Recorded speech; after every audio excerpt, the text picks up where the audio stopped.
It's a new day in Austin. How you doing today? Yeah? Just like a cup of joe gives people a much-needed boost. All right, I got you. I'll have that right out. Thanks. A new resource down the road could do the same for the rest of the community. The University of Texas opens the Dell Medical School. There's so much energy here right now, all made possible by this community. But it's not just another building on the 40 acres. It's a hub of new ideas. Yeah, no, we're really excited about that. The dean, Clay Johnston, says it's time to give healthcare an overhaul. We're not convinced that healthcare, the way it's delivered today, is as well aligned with society's interests in being healthy as it could be. And so we think we ought to take this really fabulous opportunity to think about how healthcare should be different.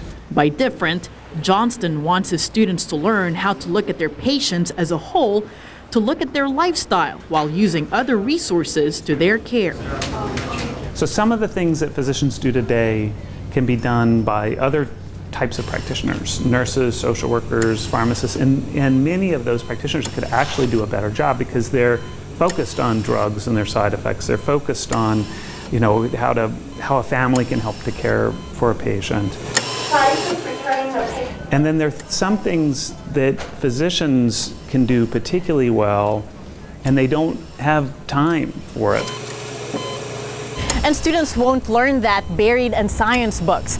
Courses that test their interpersonal skills are part of the school's curriculum, something that has never been done before. You know, one of the things that we're really concentrating on is constantly reevaluating what we have done. Are our assumptions correct? Are we making the right moves? Are we getting the outcomes that we think we want to get and that we think patients want and need? And if we're not delivering on those, we need to change them. And with change comes great expectations. Iced coconut chai? Thank you. You're welcome. Both for students and our community's public health. Morning. Hi, good morning. They don't know what this medical school is, but they're coming here for the same spirit, and that is we're doing something new, we want to be part of it, we want to make it happen. Enough to inspire Dell Medical's first class to take some risks.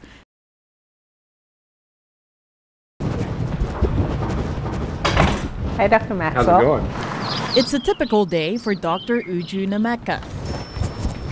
Doing rounds at Central Health Southeast Health and Wellness Center, seeing patients back to back. I should need everything fixed today.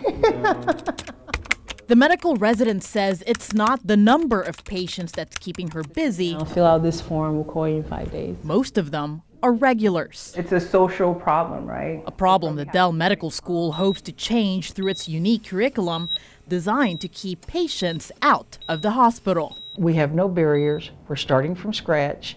We can make this work. We're teaching them longitudinally how to do the history of physical and adding elements of different competencies that they have to learn to be a great physician in the 21st century. Aside from science classes, Sue Cox, the Executive Vice Dean of Academics, says students will spend all 4 years learning how to collaborate with other practitioners and how to talk to patients. That's what I'm doing now, see what they're doing. She says this approach will not only help keep one patient healthy, but also the rest of the community. And Nameka has seen it work.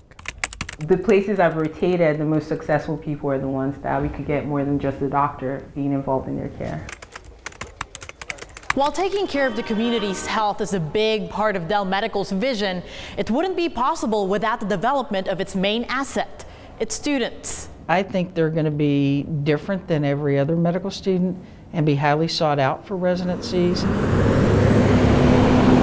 For those already going through their residencies in Central Texas, having a medical school nearby helps them further their training. It means more research. For us residents, that's what's important to us because your fellowship is dependent on how much research you're having. For the inaugural class, the benefits may not be evident at first. Are you still having chest pain? It probably wouldn't be as smooth in the beginning, but I think it'll be worth it down the line. Because anything that takes time lasts forever.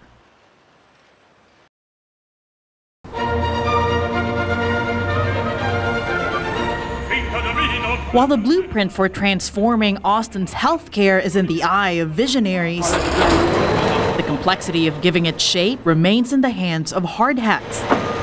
And it will be for another year. It is an ambitious goal. The Seton Healthcare family of hospitals and Ascension decided a long time ago that this was going to be a priority for us, that we wanted to be in the space of innovating the delivery of care. The new Dell Seton Medical Center is coming together, piece by piece. It will serve as the teaching hospital for the Dell Medical School, which aims to rebuild the healthcare system. An approach Dell Seton shares through its design. The design, though, is much more about efficiency. Seton Healthcare's Mike Mink says the new hospital is designed to focus on the patient, keeping them in one place throughout their recovery. The idea is you stay comfortable, we're going to bring healthcare to you, we're going to have this all happen around you, and then when you're ready to go, we can reset that room and be ready for the next patient. Each patient room will have smart screens so caregivers can access the patient's medical history and monitor their condition in real time.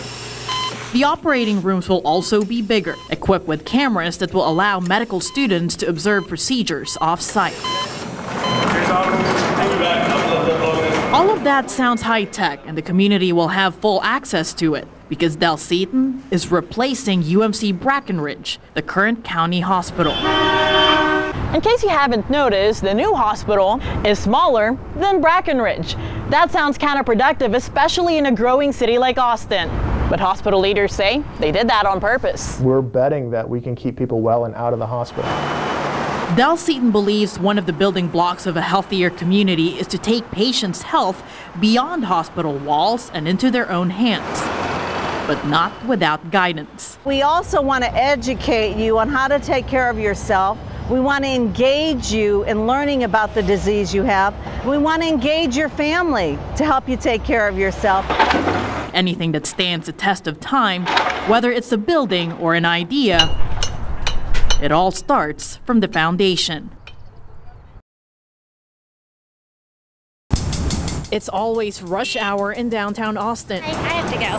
The pace is picking up now that the Dell Medical School has opened its doors. I think it's a fantastic idea. I support it. Good for the people here. It's going to be big, you know what I mean? So it's like, that right there is going to be like, wow. All right, it's going to be $325. Businesses like this one are already feeling the effects. Cool, it's going to be $244. Thanks, bud. I mean, it's walking distance from here. And it's just a matter of time before the whole city feels it too. We're going to get even more than we thought we were going to get. The medical school will help bring in 15,000 jobs into the region, according to Texas Senator Kirk Watson. And I don't mean just jobs with MDs and PhDs, but jobs for folks with certificates and diplomas, folks coming straight out of high school. More jobs mean more revenue, and that makes for an economically healthy city. But that's only a byproduct of the primary goal, a healthier community by changing the delivery of care. I wanted to see in my community is better, early, effective, and frequent health care to far more people. Prop 1 is all about that. In 2012, Travis County voters agreed to pass Proposition 1, which cleared the way for the Dell Medical School. It increased property taxes by 5 cents per $100, raising about $120 million a year, including matching federal funds. But UT is not raking it all in. Most of the money goes to Central Health, a local taxing entity that works to provide health care for the uninsured and underinsured. It's really a very broad community net that's been cast. With the taxpayers funding some of this experiment, firstly, that's a rare and unique thing. I don't know of any other medical school that is funded directly by the taxpayers of the region. That vote sealed the partnership between the medical school, Central Health, Seton Healthcare, and the community. So when your goal is to change a system, there's no way we could do that by ourselves. So I think the fact that we have this combined effort when everybody's going in the right direction, it means a lot. The journey may have reached one of its destinations, but it's just beginning to pick up steam. I mean, we'll obviously get busier somehow. I don't know how we're going to fit more people in. Ice chai latte? Because once everything falls into place, it's full speed ahead.